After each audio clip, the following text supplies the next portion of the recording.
Hello everyone. अभी तक हमने सिर्फ दो टॉपिक पढ़े हैं। वो थे आपके, फर्स्ट था डाइवर्सिटी इन प्लांट फॉर्म, जिसमें हमने एनुअल्स, बायनल्स, पेरिनियल्स ये सारे पढ़े थे। ठीक है। सेकंड टॉपिक आता है हमारा, जिसमें हमने पढ़ी थी कैनोपी आर्किटेक्चर। अब कैनोपी आर्किटेक्चर में क्या आता है? कैनोपी आर्किटेक्चर में हमने पढ़ा था पामेला, पाम स्टेज। सेकंड, कि या तो कैनोपी पाम टाइप में हो, हमारे हथेली टाइप में थी। सेकंड था कॉनिकल शेप्ड में हो, सिलेंड्रिकल हो, पैगोडा टाइप में हो। ठीक है। अब हमें पढ़ना है flower is a modified suit, यानी कि फ्लावर एक मॉडिफाइड सूट है। कैसे है, हमें ये बताना है। अब सूट क्या होता है? सूट हम देखते हैं स्टेम, जिसे हम कहते हैं, ठीक है, मैन एक्सिस। वो मैन एक्सिस का ही हम कह रहे हैं यहाँ पर flower is a modified suit से मतलब है कि हम कह रहे हैं कि जो वो मैन एक्सिस है उसी में कुछ मॉडिफिकेशन हुआ, इस कारण से ये हमारा फ्लावर बना है। ये हमें कहना है, ये हमें प्रूफ करना है। ठीक है। और हम इस बात को कह रहे हैं कि flower is a modified shoot. जी साइंटिस्ट ने कहा था कि ये सूट जो है उसमें कुछ मॉडिफिकेशन हुए हैं, इस कारण से उसने रिप्रोडक्शन के टाइम पे उसमें मॉडिफिकेशन हुए, तो उसने एक फ्लावर नाम का स्ट्रक्चर बना दिया जो कि रिप्रोडक्शन में उसके काम आएगा। तो फर्स्ट आता है होमोलॉजी ऑफ फ्लावर। ठीक है। अब हमें एविडेंसेस पढ़ने के कैसे है, तो उसके लिए हमने इसके लिए तीन एविडेंसेस दिए। फर्स्ट है होमोलॉजी ऑफ फ्लावर, कि फ्लावरिंग बर्ड जो है वो किस तरह से सूट से समानता रखती है। ठीक है। तो फर्स्ट देखते हैं पोजीशन ऑफ बर्ड्स। तो जब हम चाहे हम फ्लावरिंग बर्ड्स देखें, चाहे हम ये वेजिटेटिव बर्ड्स देखें, ठीक है, दोनों ही बर्ड्स हम देखते हैं या तो टर्मिनली ग्रोथ होती है इनकी, या फिर एक्सिनली निकलती है, यानी कि या तो वो सीधे टॉप से निकलेंगे इस तरह से, या वो यहाँ से निकलेंगे। ठीक है। चाहे फ्लावरिंग बर्ड हो चाहे वेजिटेटिव बर्ड्स हो, तो हम कह सकते हैं कि दोनों ही सेम निकलती हैं, तो मे बी हो। सेकेंड, ट्रांसफॉर्मेशन ऑफ बर्ड्स, कि कुछ प्लांट्स हैं जैसे कि एलियम है, अगेव है, इनके अंदर क्या हुआ कि ये जो प्लांट्स की जो फ्लावरिंग बर्ड्स थी, ये बाद में वेजिटेटिव बर्ड्स या बल्बिल्स में कन्वर्ट हो जाती हैं। तो फर्स्ट तो हमारा ये हो गया कि हाँ, मे भी हो सकता है कि फ्लावर एक मॉडिफाइड सूट हो। अब उसके लिए हमें और एविडेंसेस चाहिए थे, तो हमने सेकंड एविडेंस था हमारा एक्सिस नेचर ऑफ थैलेमस। अब थैलेमस क्या होता है? एक स्टेज लाइक स्ट्रक्चर होता है जिस पर सारे ऑर्गन्स निकलते हैं, यानी कि फ्लावर के सारे अपेंडेजेस निकलते हैं। तो हम देखते हैं कि सेपल्स निकलती हैं, ठीक है, बाह्य दल, दल पुंज, ठीक है, स्टेमन एंड ओवरी, इस तरह से देखते हैं, सेपल, पेटल, स्टेमन, ओवरी, इस तरह से आप मान सकते हो। ये एक मिडल में ओवरी और यहाँ पे स्टेमन वगैरह निकलते हैं, और ये सारे ऐसे फ्लावर के चक्र में निकलते हैं। आपने देखा होगा फ्लावर को, जब हमने अभी इसका स्ट्रक्चर पढ़ा था तब भी हमने ये सारे स्ट्रक्चर पढ़े थे, और इनको हमने 4 बल में कंप्लीट किया था। तो जब हम एक्सिस नेचर ऑफ थैलेमस कहते हैं, तो कहने का मतलब इसका ये है कि थैलेमस भी सेंट्रल एक्सिस की तरह, यानी कि मैन एक्सिस की तरह ही एक सूट का ही पार्ट है। यानी कि जैसे कि सूट जब हम देखते हैं तो हम देखते हैं कि ये सीधे सीधे ग्रो करता जाता है। ठीक है। यहाँ पे इसमें नोड इंटरनोड में डिवाइड होता जाएगा और ये आगे ग्रोथ करता जाएगा। लेकिन जब हम थैलेमस की बात करें तो ये कह रहे हैं कि थैलेमस एक कॉम्पैक्ट सेंट्रल एक्सिस माना है। कॉम्पैक्ट सेंट्रल एक्सिस का मतलब कि उसकी जो ग्रोथ है वो रुक गई वहाँ पर आकर, और वो नोड इंटरनोड में बिना डिवाइड हुए उस एक ही जगह से सारे के सारे उसके अपेंडेजेस वर्ल्स में निकल रहे हैं, यानी कि एक चक्र, दो चक्र अंदर से ऐसे इस तरह से निकल रहे हैं। तो इसको एक कॉम्पैक्ट सेंट्रल एक्सिस माना। ठीक है, जो कि नोड इंटरनोड में डिफ्रेंशिएट नहीं होता है। अब इसके कुछ एविडेंसेस देने थे। उस एविडेंसेस में सबसे पहले आता है ए, लॉन्गर इंटरनोड्स, की कुछ प्लांट्स जो होते हैं उनमें मेन एक्सिस की तरह ही वो जो फ्लावरिंग का जो थैलेमस है वो नोड एंड इंटरनोड में डिवाइड हो जाता है। जैसे कैपेरिस है, पैसीफ्लोरा है, इनके अंदर नोड और इंटरनोड प्रेजेंट होती है। कैसे? कि जैसे कि हम एक नॉर्मल सूट देखें तो उसमें यहाँ पे नोड होती है, फिर इंटरनोड, फिर नोड, फिर इंटरनोड, इस तरह से डिवाइड होता है, यहाँ से लीव्स निकलती हैं। अब जब हम इसके अंदर देखते हैं तो एक ये जो कैपेरिस या पैसीफ्लोरा, इन प्लांट के अंदर क्या होता है कि ये फ्लावर का यहाँ से मान लो कोरोला निकले, ठीक है, इस कोरोला के बाद में यहाँ स्टेमन, और यहाँ गाइनोशियम, गाइनोशियम यानी कि ओवरी वगैरह। ठीक है, कार्पल। अब यहाँ से क्या हुआ कि ये सेपल और इनके बीच में ये नोड इंटरनोड में डिवाइड हो गया, यहाँ से सेपल निकल गए, दूसरे वाले इससे निकले पेटल्स, और तीसरे से निकले ये गाइनोशियम। तो इन दोनों के बीच के पार्ट को कहा गया गाइनोफोर, और इन दोनों के बीच के पार्ट को, सॉरी, इन दोनों के बीच के पार्ट को कहा गया, यानी कि कार्पल और स्टेमन के बीच के पार्ट को कहा गया गाइनोफोर, और स्टेमन एंड सेपल्स के बीच के पार्ट को कहा गया एंड्रोफोर। तो ये यहाँ पे यही लिखा हुआ है कि कोरोला एंड स्टेमन के बीच के इंटरनोड जो थी उसको तो कह दिया एंड्रोफोर, यहाँ पे वाली को, और इन दोनों के बीच में यानी कि स्टेमन और गाइनोसियम, इन दोनों के बीच वाली को कहा हमने गाइनोफोर। तो ये गाइनोफोर क्या है? एंड्रोफोर ये नोड ही है नोड इंटरनोड में जो फ्लावर का एक्सिस है, जो थैलेमस है, वो डिवाइड हो गया और उसने गायनोवोर एंड एंड्रोफोर नामक स्ट्रक्चर का डेवलपमेंट कर दिया। तो इस तरह से सेकंड पॉइंट हो गया कि हाँ मे भी हो सकता है कि ये फ्लावर जो है एक मॉडिफाइड सूट हो। अब सेकंड आता है इसके अंदर एक्सिस नेचर ऑफ थैलेमस के अंदर, एक्सिस नेचर ऑफ थैलेमस के अंदर सेकंड पॉइंट आता है सूट का डेवलपमेंट। हम सूट का डेवलपमेंट देखते हैं तो हम देखते हैं कि जनरली जब हम सूट को देखते हैं तो सूट में लीव्स वगैरह निकलती है, नोड इंटरनोड निकलते हैं, फिर उसकी ग्रोथ रुक जाती है, फिर नोड इंटरनोड निकलते हैं, फिर उसकी ग्रोथ रुक जाती है।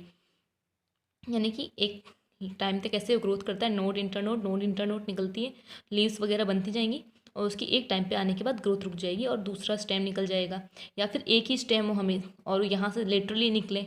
अब जब हम इसकी बात कर रहे हैं तो हमने देखा कि जो थैलेमस है उसकी ग्रोथ एक टाइम पे आने के बाद रुक जाती है। यही था, थैलेमस एक कॉम्पैक्ट स्टेम था।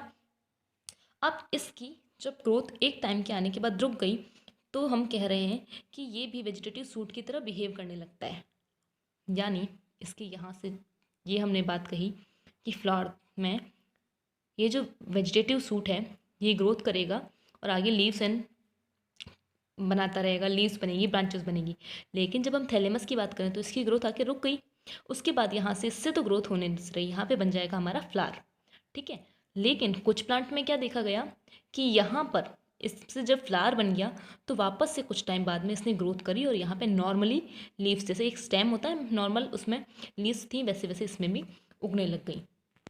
तो इसको कहा कि ऐसा है कि ये सूट जो है ये सूट का ही मॉडिफाइड फॉर्म है। हो सकता है कि इसने रिप्रोडक्शन के लिए स्ट्रक्चर चेंज किया है। दो पॉइंट हो गए हमारे कि दो एविडेंस हो गए इसके अंदर भी एक्सिस नेचर ऑफ थैलेमस में। अब ये जो सूट डेवलपमेंट यानी कि ये इस तरह का जो डेवलपमेंट होता है कि फ्लावर बन गया उसके बाद में वापस से ग्रोथ हुई और वो फ्लावर बनाएगा उसके बाद में वापस से ग्रोथ होएगी, यानी कि एक टाइम पे तो रुक जानी चाहिए लेकिन नहीं रुकी और वो आगे वापस वेजिटेटिव ग्रोथ करने लग गया। तो इस टाइप के डेवलपमेंट को कहते हैं मॉन्स्ट्रस डेवलपमेंट। ठीक है, मॉन्स्ट्रस ग्रोथ। अब ये ग्रोथ मेनली एग्जाम्पल है जिसका रोज़ा यानी कि रोज़ हमारा उसमें प्रेजेंट होती है। ठीक है, तो इस तरह की ग्रोथ रोज में प्रेजेंट होती है, फिर पायरस कम्युनिस्ट में प्रेजेंट होती है। अब थर्ड उसके अंदर यानी कि थैलेमस नेचर ऑफ एक्सिस उसमें आता है एलोंगेटेड थैलेमस कि कुछ प्लांट हैं जैसे कि मिचलिया, चैम्पिया यानी कि चंपा हमारा या फिर अड़ूसा, इनके अंदर क्या होता है कि वो थैलेमस इलोंगेट होके इस तरह से इलोंगेट होके एक एग्रीगेट फ्रूट को बनाने में हेल्प करता है। ठीक है, ये थर्ड है यहाँ का एविडेंस। अब ये तीन एविडेंस हो गए हमारे एक्सिस नेचर ऑफ थैलेमस के फॉर्म पॉइंट पे। ठीक है, अब इसका थर्ड था कि leafy nature of floral appendages. हमने तीन पढ़े, एक पढ़ा था हमने होमोलॉजी ऑफ फ्लावर, सेकंड पढ़ा हमने एक्सिस नेचर ऑफ थैलेमस, अब थर्ड है हमारा leafy nature of floral appendages. कि लीफी नेचर का क्या मतलब है, तो यानी कि जो फ्लावर के जो अपेंडेजेस थे जैसे कि सेपल्स, पेटल्स, ठीक है, स्टेमन और का जो भी थे गाइनोशियम वगैरह, ये सारे लीफ के ही मतलब मॉडिफाइड फॉर्म है। जिस तरह से सूट था वेजिटेटिव, उस वेजिटेटिव सूट्स पे लीव्स लग रही थी, उसी तरह से ये लीव्स ही होती हैं लेकिन इन्होंने अपने आप को मॉडिफाइड कर लिया और एक स्पेशल टाइप के स्ट्रक्चर को बनाने के लिए कन्वर्ट हो गई हैं क्योंकि इनको रिप्रोडक्शन करना है। ठीक है, तो इसके लिए leafy nature of floral appendages, इसमें हम तीन पढ़ते हैं, अरेंजमेंट उनकी, flow फोलियर nature of sepals and transition of floral appendages. ठीक है, तो फर्स्ट पढ़ते हैं उनके अरेंजमेंट कि हम जो ये सेपल एंड पेटल देखते हैं इनकी अरेंजमेंट भी नॉर्मल लीव्स की तरह ही होती है। सूट एपेक्स जो सूट पढ़ेंगे हम, जनरली सूट पढ़ते हैं उसमें हम देखते हैं कि यहाँ से लीव्स निकली, फिर इस तरह से लीव्स निकलती हैं वर्ल्स एक चक्र के फॉर्म में या किसी भी तरह से जो एक वेजिटेटिवली ग्रोथ होती है उसको जब हम देखते हैं तो हम देखते हैं कि हाँ भाई वेजिटेट सूट से तो लीव्स निकल रही हैं। लेकिन जब हम फ्लावर को देखते हैं तो फ्लावर में हम देखते हैं कि उसमें लीव्स ऐसे बर्ल्स में निकल रही होती हैं।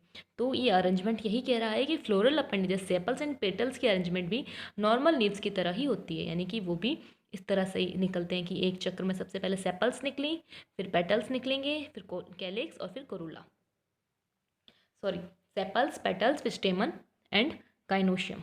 ठीक है, कार्पल। अब सेकंड है foliar nature of sepals. Foliar nature of sepals में क्या होता है कि फोलियर नेचर का क्या मीनिंग है, फोलियर का मीनिंग होता है मतलब पत्ती की तरह का स्ट्रक्चर।